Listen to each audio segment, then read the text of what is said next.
'di ba ano na 'yan, na-settle na 'yan ano, yung jurisdiction, right? Attorney ano, na may jurisdiction ang ICC dito sa kasong ito, 'di ba? Yan po yung una din pong mga pinagdesisyonan nila, right? Okay, Sa sige. totoo, yung issue ng jurisdiction hindi pa siya passed upon in Mhm. its entirety kasi hindi Mhm. naman kinwestiyon ng Pilipinas. Ang Mhm. nangyari noon, sabi ng Pilipinas, kumbaga in terms of article, sabi niya, Article 18, magpapa-defer ako o magpapasantabi muna ng investigation. Nung unang sinabi yon ng Office of the Solicitor General, gano'n yung tono.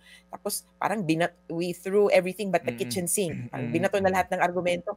At saka wala naman kayong jurisdiction. 'Yon. Mhm. Nung time na 'yon, nung pumasok na yung judge ay sorry, yung, abogado galing sa Britain din, itong si Sarah Bafadel, siya yung nagsabi na, "Oh, tama, tama.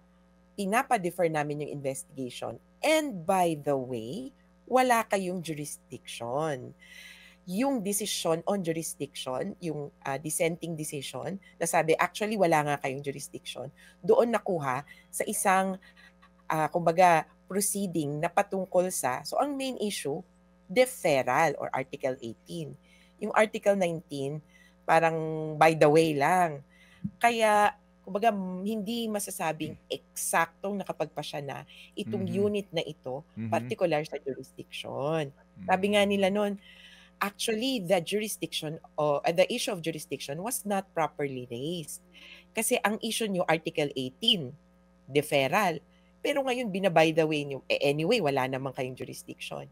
Kaya kumbaga hindi sa totoo hindi ko pa rin alam kung ano magiging pasya Mhm. nitong dalawang judges. Kasi sabi nila, improperly raised yung issue ng jurisdiction, which is why we will not talk about it now. Yung two Mhm. judges na Anyway, dissenting at opo, natalo, opo. sabi nila, Mm. actually, they properly raised jurisdiction and we do not have jurisdiction.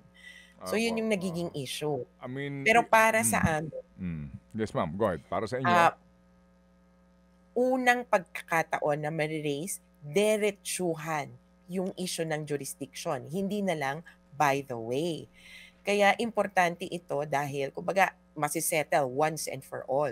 Kung dati may mga by the way, wala ngang jurisdiction, may ibang mga pahapyaw na sasabihin pero hindi direkta eh. Okay. Itong question of jurisdiction ni Duterte, in a sense, first time na diretsong inatake dito sa korte. Kaya interesting kung papaano nga pag-uusapan. Ah, Lalo na uh-huh. ito naman sa larger context. First time ito na may isang bansa na dating miyembro, kine-question yung jurisdiction pagkatapos niyang umalis. Mm. Pangalawa, may issue tungkol sa kailan ba talaga nasimulan ang quote-unquote investigation. Okay. Kasi yung nagbukas nung 2018 nung member pa tayo, ang tawag ay preliminary examination. Ang tanong, parte na ba ito ng proseso Opo, ng opo. korte? Okay, Kasi sige kung po. investigation, Mhm. after na tayo Mhm. mag-exit. Kaya very Mm. technical